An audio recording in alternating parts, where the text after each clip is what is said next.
Alrighty folks, this is Distance Learning 4. This is going to be about propaganda and you're going to have a project on this.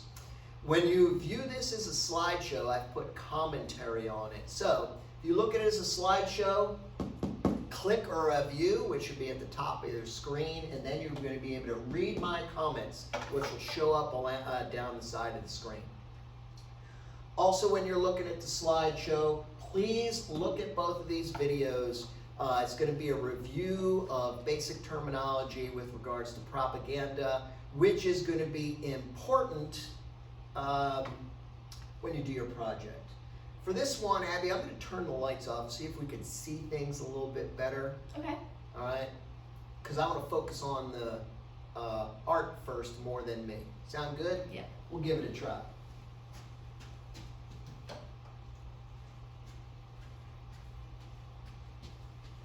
Propaganda is any kind of system or technique you use to get people to believe in something. What do you think this imagery here is from, Miss Abby? The World War Which one? II. World War II. And who do we see depicted here?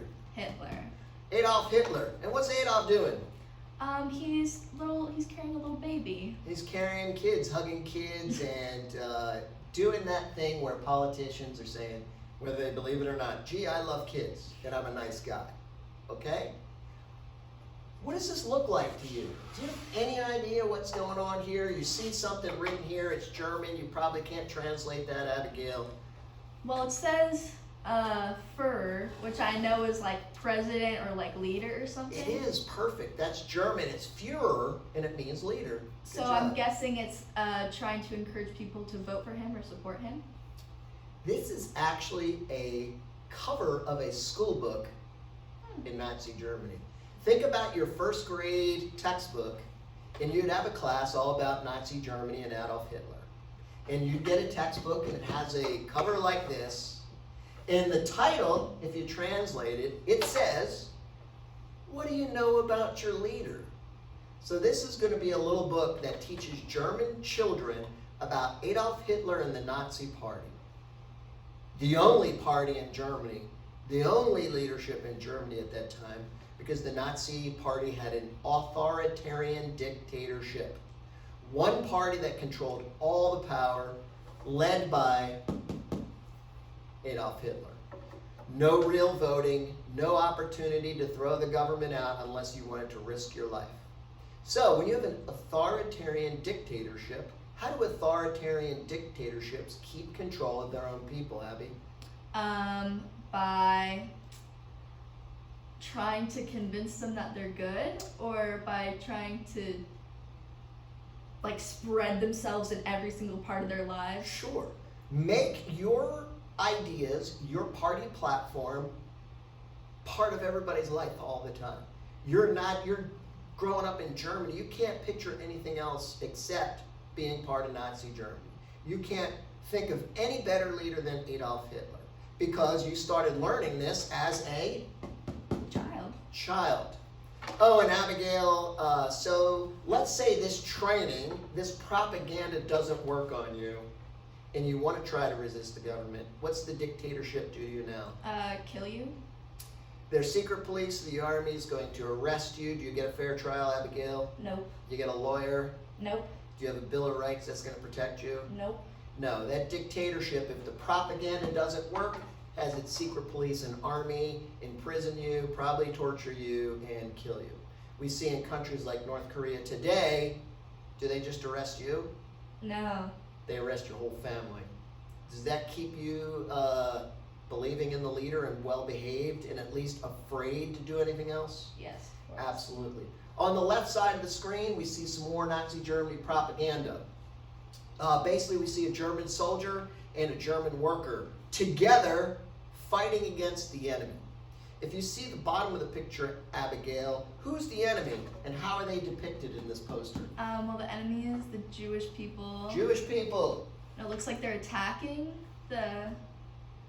Sure, they're trying to fight against the Yeah. Germans, but they're losing probably because, what, are they small or are they big? They're small. Do they look like they're losing? I don't know. Yeah, I think they Yeah. look like they're losing.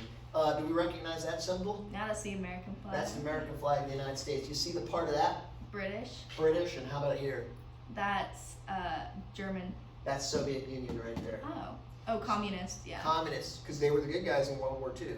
Or at least they helped us fight Nazi Germany Yeah. and Adolf Hitler. So here we see the German soldier and worker together, and basically the German there says, working together, marching forward to the end of the war. Make sense? Mhm. So in that depiction, who looks like the good guys? The Germans. Who looks like the bad guys? Everyone else. Do we use propaganda? Yes. Sure. Do you have any idea where this comes from, Abby? Which one? Well, these two basically come from the same time period. Okay. I guess one of the World Wars. Yep, World War I vintage. What kind of symbols do we see here? Uncle Sam. Uncle Sam, who represents what? America. Yep, And we see the American flag. yep, Red, white, and blue. yep. Um, How about the one to the far left? Oh, a little bit of sexism. Yes! Read that out for us, because our students may not be able to see that very well. Gee, I wish I were a man. I'd join the Navy. Today we would say that's very sexist, but of course during World War I, 1917, 1918, women didn't serve and people were far more comfortable with sexism because women couldn't even vote at that time. So today we'd say that imagery is pretty sexist. So do we see symbology? We do. We see the symbol of Uncle Sam, and Uncle Sam's rolling up his sleeves because he's getting ready to work hard and fight. We see the American flag, we see patriotic colors, we see people in U.S. uniforms. How is this supposed to make you feel, Abigail? Well, the one in the middle, that's supposed to make you feel guilty. Because you're not doing what? Everything you can. To do what? Help your country. Your country. Wonderful. What else do you think these images are meant to make you feel or think? The right one, I guess it's kind of like, oh, even a woman wants to be doing these things, so maybe I if you're should. a man, what are you if you don't join up? A coward. You're or, a coward. Or more like a woman. A woman, you're unpatriotic. Again, some sexist thoughts running through there. But yes, it's trying to tell you if you don't join up right now, you're not doing your part. You're not patriotic. You're probably a coward and you're weak. So that is the thing that's going on with this set of symbology and this type of propaganda. This propaganda is trying to get American young men at the time, particularly in these, to say, join up. This is geared more to everybody because even if you're not joining up, what can you do? Like help ration food and help, support with like money and stuff. Absolutely. Perfect, Abigail. The imagery on our right, Abby, what do you see there? What do you think this is going on? That is a finger pointing at a Jewish man. Mm-hmm. And, he's kind of cowering in fear. Right. Is the imagery meant to look ridiculous or ugly or scary? Yes. Yes. I would say so. And any idea what the translation might be? Well, Krieg, I know that's like Blitzkrieg is kind of like a takeover. Blitzkrieg. Yeah. Blitzen is lightning and Krieg is war. So I guess it's saying something about war and how it's a war against Jewish people. And blaming the Jews for the war. Hitler famously blames World War II on the Jewish people. Yes. On the other side, that's clearly Allied propaganda. Yeah. What are you supposed to think about or feel there? Scared, so it's kind of like a fear tactic. Exactly. With like the Nazi hand as like a monster claw trying to get to the women and children. We know the Nazi swastika, that's a symbol that pretty much everybody's familiar with. You know what country we're talking about here? Japan? Japan, the rising sun of the Empire of Japan, who are two big enemies in World War II. So, I'm supposed to feel like my women and children are directly threatened by these bad guys and I need to do my part and beat them. How about these? These are more like funny cartoonish. So like the one with Hitler, let's catch him with his panzers down. Yeah, of course a panzer is a tank, but of course they're making a play on words there. So I guess that's trying to like humiliate him or make him seem lesser than, or make him seem like just a stupid little joke and that you can beat him easily. It's strange, isn't it? Because some of the propaganda makes the enemy look fearsome or horrible or, like you said, a monster. But some of the propaganda makes the enemy look ridiculous. And talk about sexism. Does that look racist to you? Oh, for sure. That's Tojo, the leader of the Empire of Japan at the time. Is he being depicted in probably a pretty racist way? Yes. Yes. Unfortunately, that racism was a lot more prevalent then, not that it still exists today. But you're going to see in a lot of this propaganda, racism applies. It's another way to get you to hate somebody or fear somebody is through racism. Think about that when you see stuff.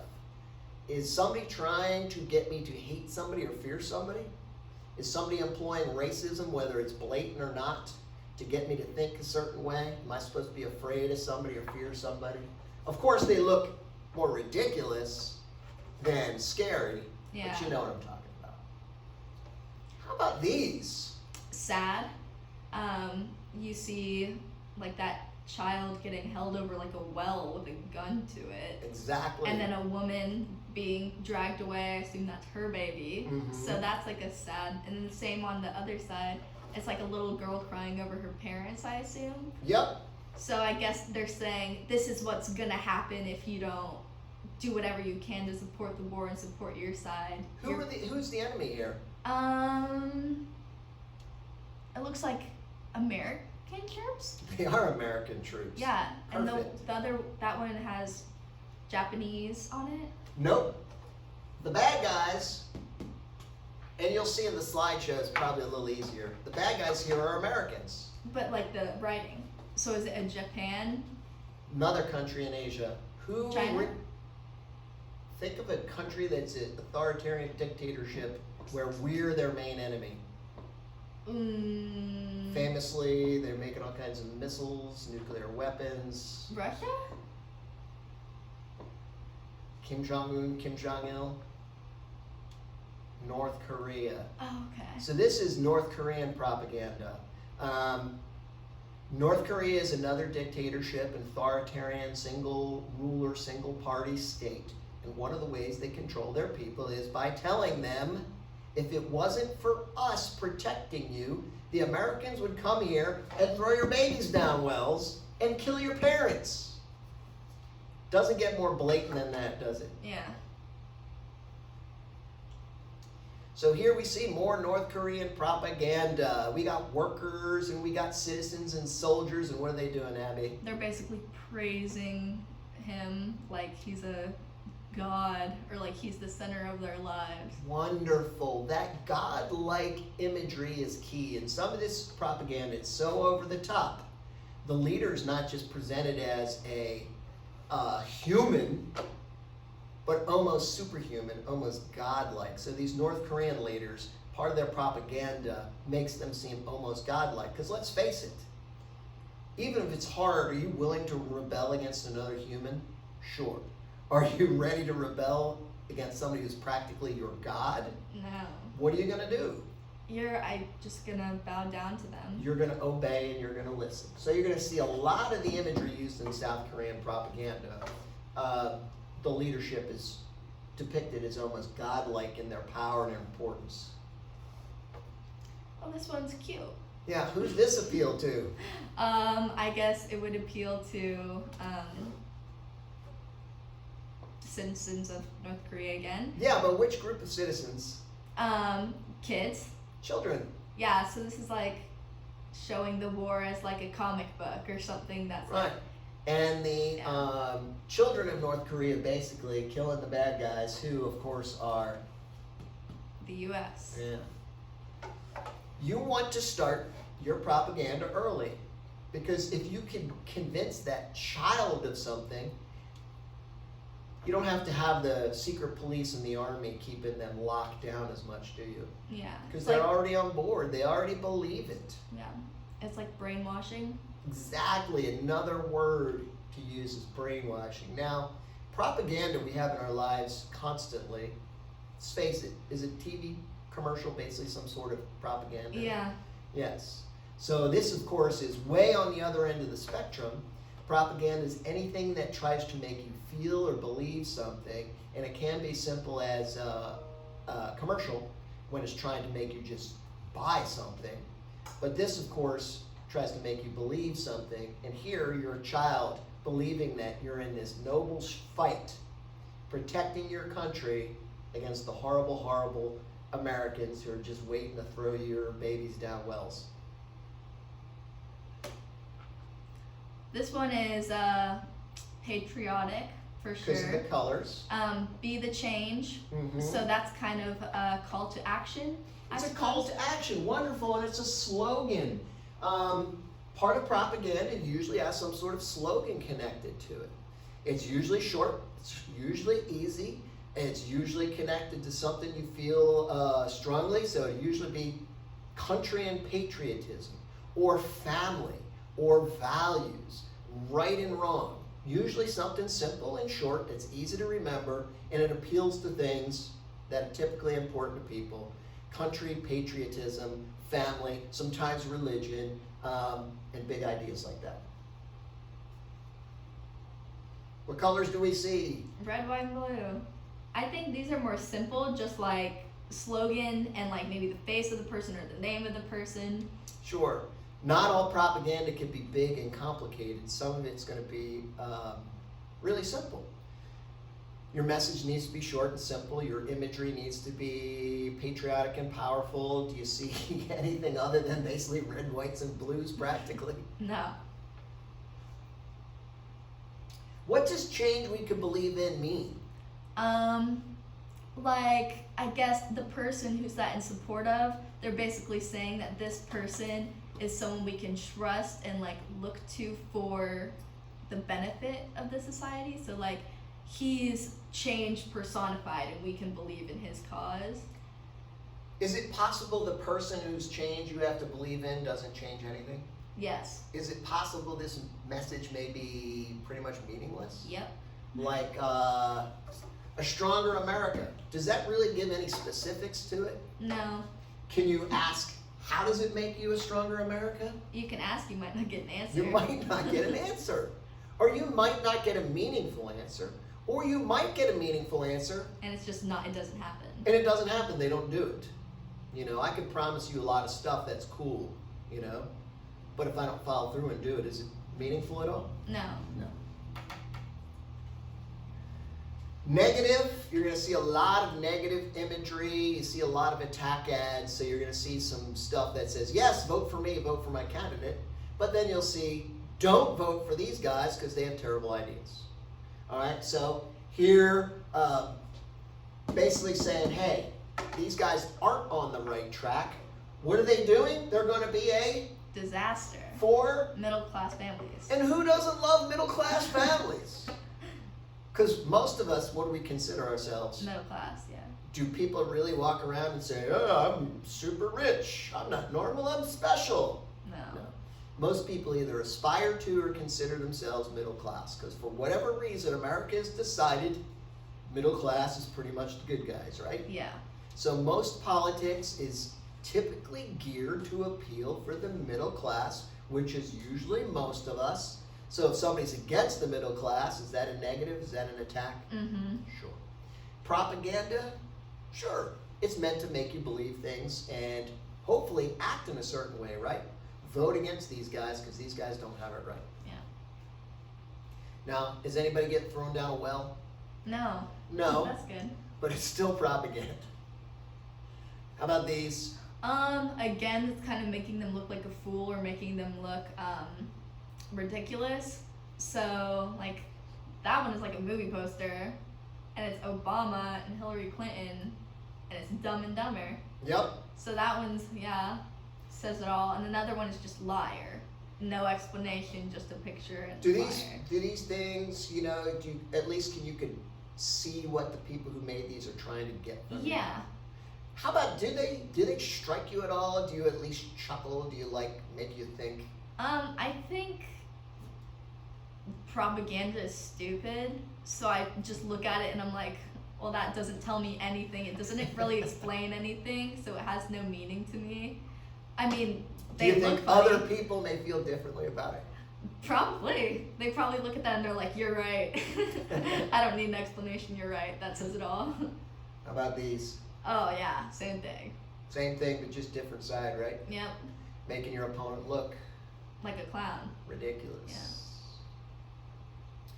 All right, please click these videos. A couple of time blocks. I did show you these. The top one is a Russian song from World War II. Propaganda just isn't posters and books and things like this. It can be music, it can be films, it can be things like parades. So this is going to be a song created by the Soviet government in World War II when Germany was invading them. They're on the ropes, they're about ready to be defeated, and this is a song that they wrote to inspire the Soviet people to fight back against the Nazis. Please watch it and see the imagery of how they describe Nazi Germany. They're going to make the Germans look bad, which of course they were. And then a parade. Who doesn't like a parade? We all like parades. Guess who really likes parades? North Korea. Watch this parade. It's over the top. You see a lot of crazy stuff to include a lot of weaponry and all kinds of cool stuff like that. All right. We have a project. You are going to, before this, here's some propaganda techniques. We'll go through these fast. You'll see them in the slideshow. Things like name calling, which is using negative things against your opponents. Glittering generalities is when you say cool things that are meaningless. Like, be the change, make America stronger, make America great again. Does it sound good? Yeah. May it be meaningless? Mm-hmm. Yeah. Transfer. Transfer is when you use symbology that people like and then you're associated with it. So is that why we have flags all over the place? Is that why we have red, white, and blue? Mm-hmm. Yeah. Is that why we say things like, gee, the middle class is good? Yeah. Testimonial. That's when you get somebody who's respected or famous to support you. Kim Kardashian says, gee, vote for Abby Biankowski. Things like that. Mm. Plain folks appeals to us because we're just plain folks. I'm just American like anybody else. I like my college football. I like my Ford F-150. I like my Whataburger. I'm just like everybody else. I'm plain folks. Now, I may have went to school at Harvard and make $7 million a year, but when I campaign and I create my advertisements and my propaganda, do I say, I went to Harvard and I make $7 million a year, I'm cool, and you guys are a bunch of riffraff? No, everybody becomes plain folks when we talk about some of this stuff. Bandwagon, you should do it because everybody else is doing it too. Be the change, jump on board, we're gonna win, don't be a loser. Join us, we're gonna make America great again, all right? That can appeal to people. Card stacking is another negative technique. You bring up all these negatives when you talk again about your opponent. All right, now the assignment. Yeah, sure. Due on the 17th, you're going to make a propaganda poster. I want you to use what we've learned in this video and this slideshow to create a propaganda poster. And the propaganda poster is going to be, and this is unseasonable, I know. I couldn't think of how to change it, so bear with me. You're going to make a pro-Halloween or an anti-Halloween poster. Use propaganda techniques, use pictures, use imagery, use card stacking, plain folks, testimonials. I love Halloween, it's awesome. All Americans love Halloween. Kim Kardashian says Halloween is the greatest holiday of all. Make an anti-Halloween propaganda poster.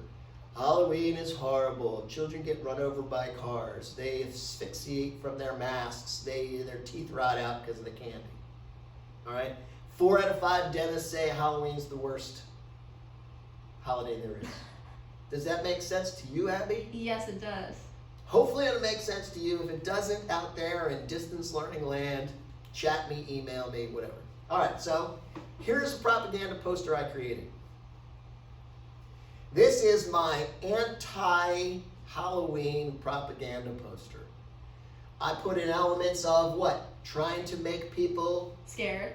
and think of the, Risks. Oh, think of the children. think of the children.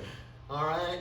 So I got a testimonial in there somewhere. I thought, I don't know. At the bottom, sponsored by the Safe Citizens and Untriggered Children Committee for America. Exactly. So due on the 17th, make a propaganda poster for or against Halloween. If you think Halloween's too hokey, make your own propaganda poster for or against something.